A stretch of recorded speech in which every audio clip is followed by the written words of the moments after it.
Hi guys, this is the Genesis GV70 SUV. Now you may be familiar with this car, it has been out for a while. However, this one is all electric. Yes, they're calling it the electrified GV70, but basically it's the EV version of the GV70. So I'm here at a media day. I've only got a short time with the car, so I'm going to have a quick look and give you a review of the car, but I'll put all the specs and stuff on the screen. Meanwhile, let's take a look at the practicality quickly, and then let's take it for a quick little drive. Brown car guy.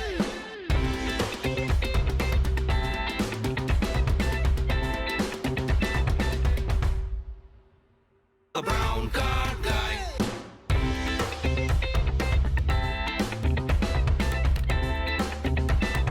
Brown car guy.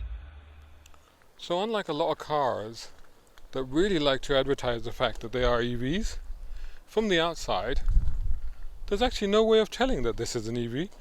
It doesn't even have, when we come around the back here, an EV badge. Okay, so the more astute of you will notice, obviously no exhaust tailpipes. But other than that, there is no way to know that this one is entirely electric. So let's take a quick look at the boot. We'll open it from the key. Oh, and there's a cat. Big SUV and a cat. Perfect family environment. And that's quite a large capacity rear cargo space, that's for sure. There's cables in the back there. And over here, if I can get this open, there is not too deep compartments, but I guess you've got tire repair kit. Oh, first aid kit. Oh, and you've got the tonneau cover there as well. So maybe a little bit more space there. You've got a power supply, a proper plug socket.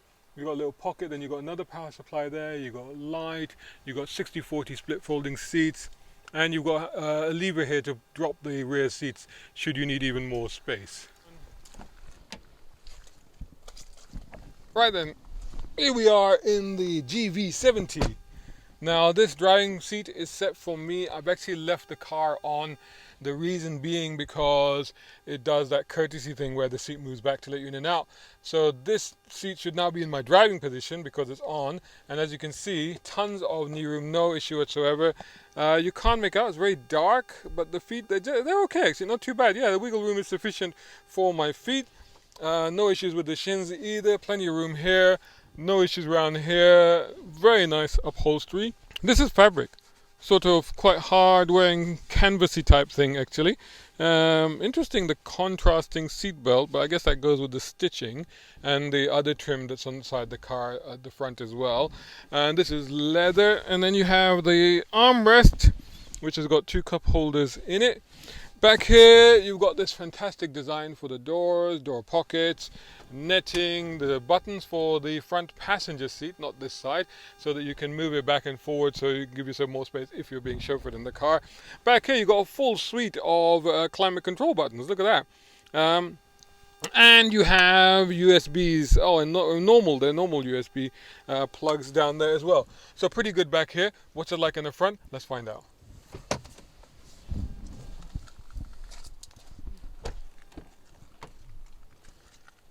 Okay, so here we are inside the Genesis GV70, and look at this. First thing to marvel at is this instrument panel here. Digital, of course, but it's got a kind of depth quality to it. I feel like I can put my finger through it, but I can't. But it has a kind of, I don't know if they've done that through focusing or what, but it's quite extraordinary. Of course, not a rev counter, but a boost power thing to show you how much battery it's got left. It's got 150 miles range it's showing there, and that much battery. So I would say that's about 75% of battery. Huge screen across here. Oh my goodness. Look at that. All of these systems and controls and all the rest of it, they're connected. If you're familiar with Genesis, then you know it's got all of these systems. Terrain mode, wow. Check that out. So you can actually select terrain mode is off. Oh, it does it by GPS, I guess. Okay, that's interesting. So it knows where it is, and then it will apply whatever all-wheel drive modes it then needs. I guess that's what it does. Again, this is a quick drive. I've just jumped into the car, so I like this design. Look at this full width vent look-alike thingy, although that's blocked off. nice, decent size glove box. Over here, that's nice, that's a compartment. Inside is the charging, and then also wireless charging as well, I think. Yeah, I think that's wireless charging as well as USBs. And then you got cup holders.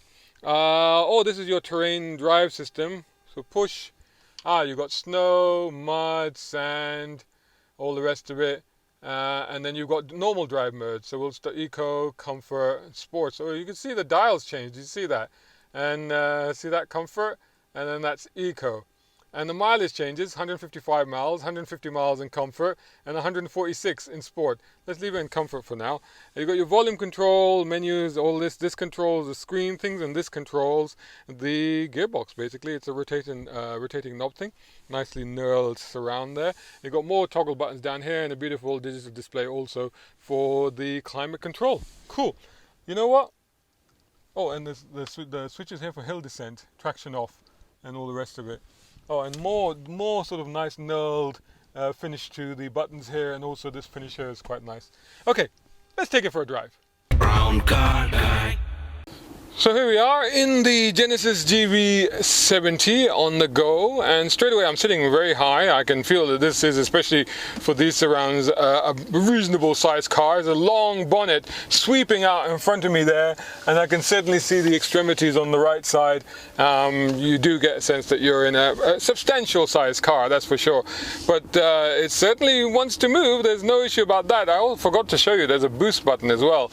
It's quite a discreet button on this car. It's at the bottom spoke of the steering. It was just about here, so we might give that a try later on as well, and that of course unleashes the full horsepower for about 10 seconds.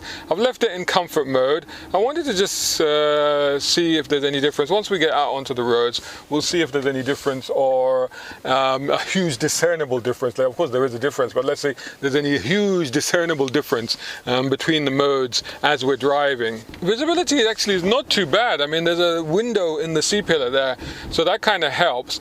Of course it's got all the cameras and sensors, and in fact if I press the camera button here, it immediately gives me a bird's eye view of the car, what's behind, and a map as well, so that's quite handy. So it gives you a lot of information there. The ride is very good on this car, I gotta say. It's very well damped.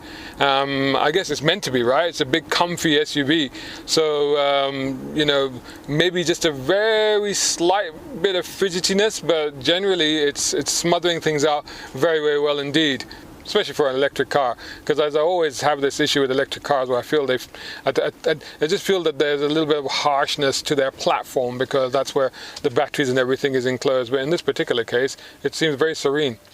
It's making these, I don't know if they're deliberate or whatever, I'm guessing it is, but it's making this kind of whining kind of noise, sort of an artificial noise, a wee that kind of thing, which you probably can't hear, but I can. And I guess that's, you know, to replace the fact that there is no engine noise.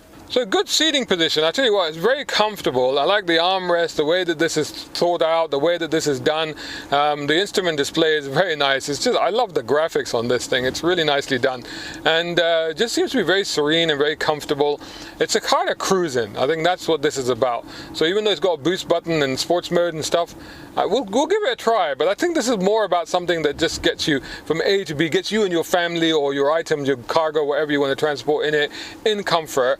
From A to B. Real world range is a very good question. I mean, 75% I would say, just under, and it's showing 149 mile range in comfort mode.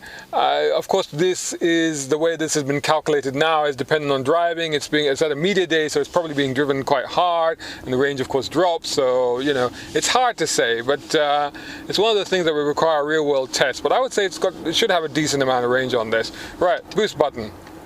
Oh my God, the wheels even scrabbled for grip there. The thing just leapt forward. Unbelievable. 2 seconds remaining and that's it, boost gone. So yeah, even in quite a heavy car, let's be honest, that was shocking, I would say. Partly shocking, just to experience that kind of instant sort of wheel scrabbling acceleration in this car, where it suddenly decided, okay, let's go, and it went. So well, I mean, that's the thing. Okay, regen again. So if I put, because it's got these paddle shifts, which obviously are not paddle shifts, but if I press it, I'm getting full regen, and yeah, LV3, LV4 max, it just shows me here.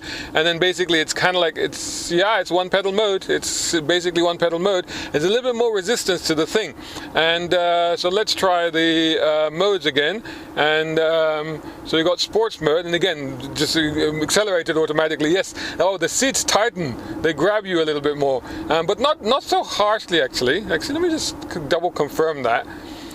Comfort mode, yeah, and yeah, definitely the seats tighten, the side bolsters tighten inward and kind of grope you. And the camera is still on. That's interesting, isn't it? Because normally the camera goes off after a certain speed, but the camera stayed on there, so it kept giving me a 360 even at higher speeds. In sports mode now, and you know, not a huge amount of difference. There's still plenty of performance as there was before. Basically, you're not wanting for performance. So really, you've got to be thinking about whether you want to use that performance. If you're just doing short journeys and you live in a place where you can exploit the performance, well, hey. but if you're doing a longer journey, as you might be doing in a family SUV, then you probably want to leave it in comfort or eco to get the maximum range. Now, interestingly, let's look at it. 142 range is showing me now. Comfort 147, eco 151. So 9 miles difference between the modes in terms of range, and that could be crucial. So I gotta say the one pedal mode is reasonably aggressive actually. So the moment you come off it, I mean, it's one of those things that puts people off, but I don't mind them. I quite like them, and I think that once your foot kind of adjusts to it, once you get the memory muscle to know how to cope with it, I think it'll be absolutely fine, and you'll be using it very instinctively. So just going to turn it around, and again the big old camera. I mean, it's not too bad. I mean, you know, it's pretty tight, reasonably tight turning circle. And the cameras just are stupid. I keep doing this thing with both cars, the GV60 and the GV70 that I've driven today, and there's two knobs down here, and one is for basically menu controls for the screen, which is touchscreen also.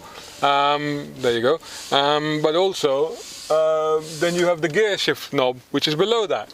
And I kind of, sometimes when I'm doing like complex maneuvers like three-pointed turns, I go for the wrong knob, so to speak. Don't want to do that too often. Even in comfort mode, the acceleration is, yeah, I mean, it'll still pin your head back, that's for sure. So, but in sports, it's a little bit extra mental. It just feels more substantial in sports. It's crazy. Yeah, it just feels meatier somehow. Incredible. But honestly, that's something that you're going to try once and twice, and then you're just going to leave it in normal mode because that's the sort of car it is. So overall, then, what do we think of this car? I think it's fantastic. I think they've done a fantastic job with it. It's comfortable, luxurious, good space in it, lots of kit and lots of toys on it. The electric part of it actually makes it even more good, if you like, especially if you're able to charge at home, then it makes sense, and if your range is not a huge amount. But I guess that for longer journeys, if you're using eco mode and if you're driving a bit more sensible, unlike me, then you could probably eke out the more closer to the claim mileage on the car. Easy to drive, feels like a straightforward car, no difference from driving a regular car apart from the one pedal mode, which you don't have to use if you don't want to.